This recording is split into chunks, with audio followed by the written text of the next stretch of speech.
Hello everyone, आज मैं आपको 9th क्लास का न्यूटन्स लॉ ऑफ ग्रेविटेशन बताऊंगा। ठीक है, न्यूटन्स लॉ ऑफ ग्रेविटेशन होता क्या है? देखो, मैंने अपनी पहली वीडियो में आपको बताया था न्यूटन्स इक्वेशन ऑफ मोशन। ठीक है, न्यूटन की कितनी इक्वेशन थी? आपकी 3 इक्वेशन थी। ठीक है, Newton's first equation, Newton second equation, Newton third equation. और फिर मैंने आपको बताया था न्यूटन्स लॉ ऑफ मोशन। ठीक है, फिर मैंने आपको बताया था अपनी अगली वीडियो में न्यूटन्स लॉ ऑफ मोशन। आज मैं आपको बता रहा हूँ Newton's law of universal gravitation. ठीक है, तो क्या होता है कि every particle attract every other particle in the universe with a force that is directly proportional to the product of their masses and inversely proportional to the square of the distance between the center। क्या बोल रहा है आपसे?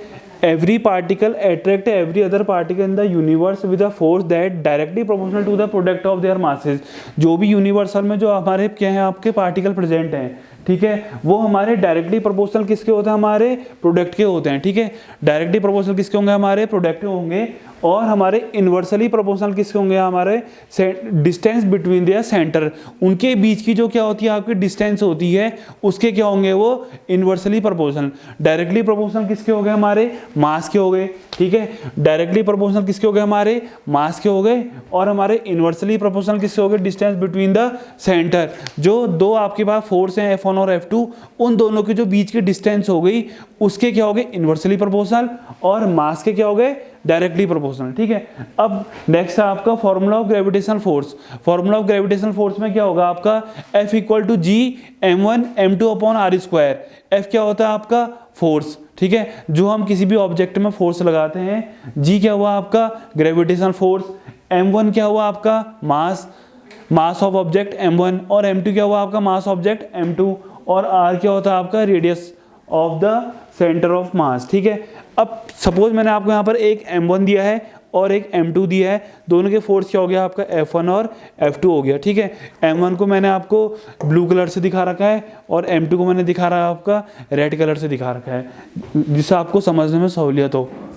अब F1 equal to F2 equal to क्या बन गया? G m1 m2 upon R square. ये फॉर्मूला मैंने यहाँ पर को मेंशन कर रखा है। जी इक्वल टू होता है gravitational constant, m1 equal to होता है mass of object m1, m2 होता है मास ऑब्जेक्ट m2, आर स्क्वायर होता है आपका distance between centre of the mass. ठीक है, नेक्स्ट है आपका ग्रेविटेशनल फोर्स।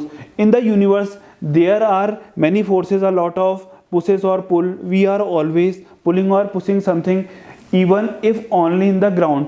हम ग्राउंड में किसी भी ऑब्जेक्ट को पुश या पुल करते हैं। ठीक है, सपोज हमने कोई ऑब्जेक्ट पुश करी या उसको हम देखो पुल कर रहे हैं। ठीक है, वो सारा किसमें आया? Gravitational force. नीचे से जो एक क्या लग रहा है? फोर्स लग रहा है। ठीक है, जिसकी वजह से आज हम यहाँ पर को खड़े हो रखे हैं, एक क्या फोर्स लग रहा है? उसको बोलते हैं ग्रेविटेशनल फोर्स। तो क्या बन गया? In the universe there are many forces, a lot of push और pull. We are always pulling और pushing something even if only in the ground. जो हमारे पूरा क्या लग रहा है? ग्राउंड में लग रहा है। पुश और पुल जो भी कर रहे हैं, ये सारा किस में आ गया? हमारा ग्रेविटेशनल फोर्स में, जिसका फॉर्मूला ऊपर आपका मेंशन कर रखा है। सपोज मैंने आपको एग्जांपल दिया आपको, सपोज योर मास 60 kg। कोई एक मास m1 क्या है? 60 kg का है और m2 कितना है आपका? 70 kg का है। और उसमें जो रेडियस लग रही है आपका 1 मीटर स्क्वायर लग रही है। और उसका जो g है, g कितना हुआ आपका? 6.67 इंटू 10 की पावर -11 न्यूटन दिया है। तो अब यहाँ पर फॉर्मूला में इसको मेंशन कर दो, 6.67 इंटू 10 की power -11 newton equal to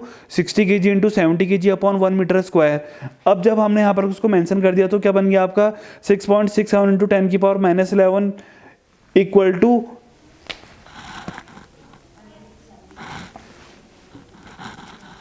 6.67 into 10 की power -11 newton square metre kilogram -2 into 60 kg।